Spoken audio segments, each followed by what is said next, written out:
Hello, जय हिंद दोस्तों। स्वागत है आपका लर्नर्स के साथ पर। आज हम भारतीय संविधान की ऐतिहासिक पृष्ठभूमि के सबसे महत्वपूर्ण टॉपिक को 1773 के रेगुलेटिंग एक्ट को समझेंगे। तो चलिए बिना किसी देरी के शुरुआत करते हैं। इससे पहले हम भारतीय संविधान की ऐतिहासिक पृष्ठभूमि यानी historical background of the Indian constitution के ब्रिटिश शासन का संवैधानिक विकास देखते हैं। इससे हमें और क्लैरिटी मिलेगी, यानी समझने में और हमें आसानी होगी।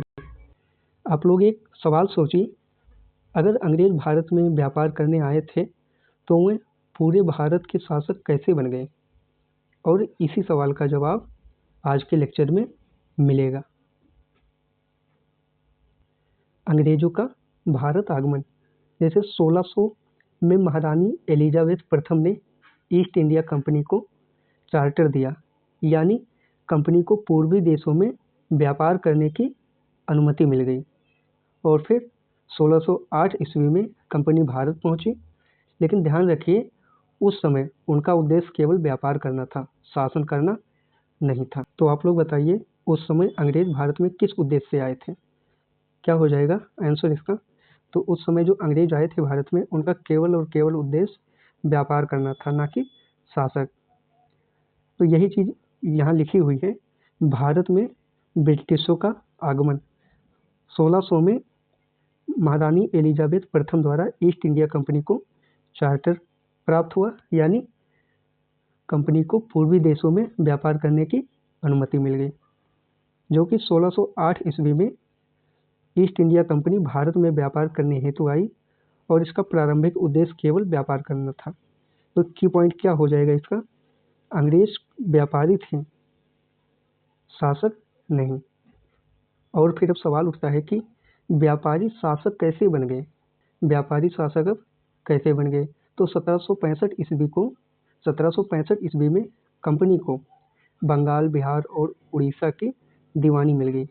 दीवानी का मतलब है पहला तो राजस्व यानी कर वसूलने का अधिकार, और दूसरा दीवानी अर्थात सिविल मामलों में न्याय करने का अधिकार।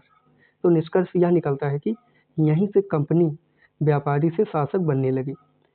व्यापार से शासन तक, यानी 1765 ईस्वी में बंगाल, बिहार और उड़ीसा की दीवानी प्राप्त हो गई। किसको? ईस्ट इंडिया कंपनी को। क्योंकि दीवानी का अर्थ क्या था? राजस्व वसूली का अधिकार, और दीवानी यानी सिविल मामलों में न्याय करने का अधिकार। तो फिर यहीं से कंपनी क्षेत्रीय शक्ति बनने लगी। और फिर 1857 में भारत का पहला स्वतंत्रता संग्राम हुआ। इसके बाद ब्रिटिश सरकार ने निर्णय लिया कि अब भारत पर ईस्ट इंडिया कंपनी नहीं, बल्कि सीधे ब्रिटिश क्राउन का शासन रहेगा। और फिर क्या, 1858 से लेकर 1947 तक भारत सीधे ब्रिटिश शासन के अधीन रहा, अधीन हो गया। कंपनी से क्राउन तक का शासन, यानी 1857 में सिपाही विद्रोह यानी भारत का पहला स्वतंत्रता संग्राम हुआ, और 1858 में ब्रिटिश क्राउन ने शासन अपने हाथ में ले लिया। यानी 1858 से लेकर 15 अगस्त 1947 तक ब्रिटिश क्राउन के अंतर्गत या फिर अधीन भारत रहा, और जो कि 26 जनवरी 1950 में संविधान लागू हुआ। जैसे 1857 में भारत का पहला स्वतंत्रता संग्राम हुआ। इसके बाद ब्रिटिश सरकार ने निर्णय लिया कि अब भारत पर ईस्ट इंडिया कंपनी नहीं, बल्कि ब्रिटिश सरकार शासन करेगी, जिससे 1858 से लेकर स्वतंत्रता तक भारत सीधे ब्रिटिश सम्राट के अधीन आ गया। और फिर 15 अगस्त 1947 को जब भारत स्वतंत्र हुआ, 26 जनवरी 1950 को हमारा संविधान लागू हुआ। और ब्रिटिश शासन के दौरान कई कानून बनाए गए। इन्हीं कानूनों ने भारतीय संविधान की नींव रखी। और फिर इसे दो भागों में पढ़ेंगे। ब्रिटिश शासन का संवैधानिक विकास को हम दो चरणों में पढ़ेंगे। एक तो कंपनी का शासन, जो कि 1773 से लेकर 1858 तक रहा, और दूसरा सम्राट का शासन, जो कि 1858 से लेकर 1947 तक रहा। अब हम पहले संवैधानिक कानून पर आते हैं, जो कि है 1773 का रेगुलेटिंग एक्ट। तो यह है हमारा मेन टॉपिक। यह कानून बनाने की क्यों ज़रूरत पड़ी? ज़रूरत पड़ी क्योंकि कंपनी में भ्रष्टाचार बढ़ रहा था, वह राजनीतिक शक्ति बन चुकी थी, जिस कारण ब्रिटिश संसद ने फैसला लिया, पहला कानून बनाया, जो कि था 1773 का रेगुलेटिंग एक्ट। इसके हम कुछ महत्व को समझते हैं। पहला है, यह ब्रिटिश सरकार का पहला कदम था जिससे कंपनी को नियंत्रित किया गया। और दूसरा, पहली बार कंपनी के राजनीतिक और प्रशासनिक कार्यों को मान्यता मिली। और तीसरा, यहीं से भारत में केंद्रीय प्रशासन की शुरुआत हुई। भारत में ईस्ट इंडिया कंपनी के कार्यों को नियमित और नियंत्रित करने की दिशा में सरकार का यह पहला कदम था, और कंपनी के प्रशासनिक और राजनीतिक कार्यों को पहली बार मान्यता मिली, और भारत में केंद्रीय प्रशासन की नींव रखी गई या केंद्रीय प्रशासन की शुरुआत हुई इसी रेगुलेटिंग एक्ट के द्वारा। अब इस एक्ट के कुछ प्रमुख विशेषताएं देखते हैं। तो पहला क्या है, बंगाल के गवर्नर का पद बढ़ाकर गवर्नर जनरल बनाया गया और 4 सदस्यीय कार्यकारी परिषद का गठन किया गया। तो जो बंगाल का जो गवर्नर का जो पद था, उस पद को बंगाल का गवर्नर जनरल बना दिया गया। जब इस पद का परिवर्तन किया गया था, उस समय गवर्नर वारेन हेस्टिंग्स थे, बंगाल के गवर्नर। और जब बंगाल के गवर्नर को बंगाल का गवर्नर जनरल बनाया गया, तब वह बंगाल के गवर्नर जनरल बन गए वारेन हेस्टिंग। तो यहाँ से एक प्रश्न निकलता है कि बंगाल का गवर्नर जनरल कौन था, मतलब पहला बंगाल का गवर्नर जनरल कौन था। इसका आंसर हो जाएगा लॉर्ड वारेन हेस्टिंग्स। पहले मद्रास, बम्बई और बंगाल, ये तीनों अलग अलग काम करते थे, लेकिन इस एक्ट के तहत अब मद्रास और बम्बई को बंगाल के अधीन कर दिया गया। यानी मद्रास, बम्बई के गवर्नर बंगाल के गवर्नर जनरल के अधीन किए गए 1773 के रेगुलेटिंग एक्ट के तहत। और पहली बार केंद्रीय प्रशासन की स्थापना हुई, जो कि पहली बार केंद्रीय प्रशासन की स्थापना हुई, और यहीं से केंद्रीय प्रशासन मजबूत हुआ।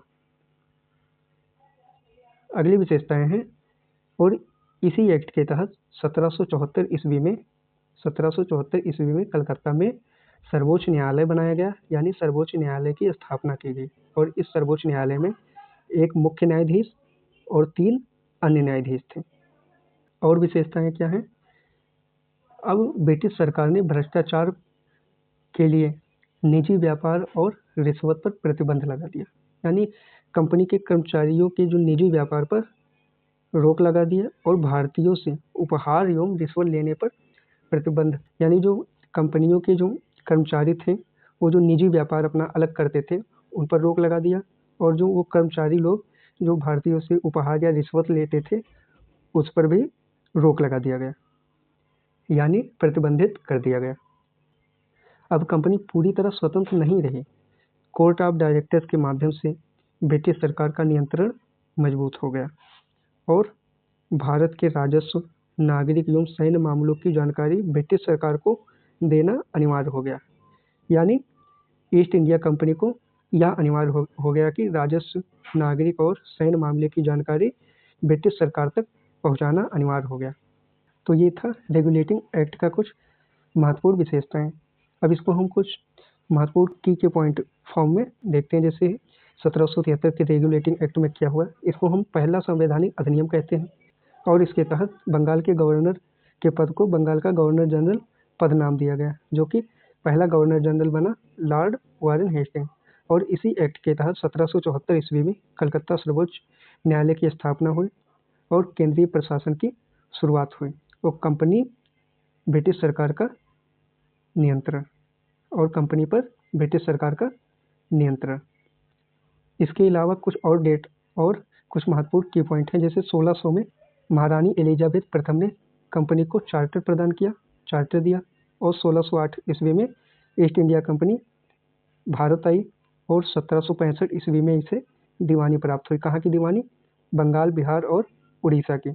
1773 में रेगुलेटिंग एक्ट आया, और 1858 में क्राउन का शासन स्टार्ट हुआ, और 1858 से लेकर स्वतंत्रता तक 1947 तक अपने अधीन रखा, और 1950 में ही यानी 26 जनवरी 1950 को संविधान लागू हुआ, और यह था हमारा रेगुलेटिंग एक्ट। ऐसे ही ऐसे ही टॉपिक के लिए आप लोग चैनल को जरूर सब्सक्राइब कर लीजिए। तब तक के लिए जय हिंद, जय भारत।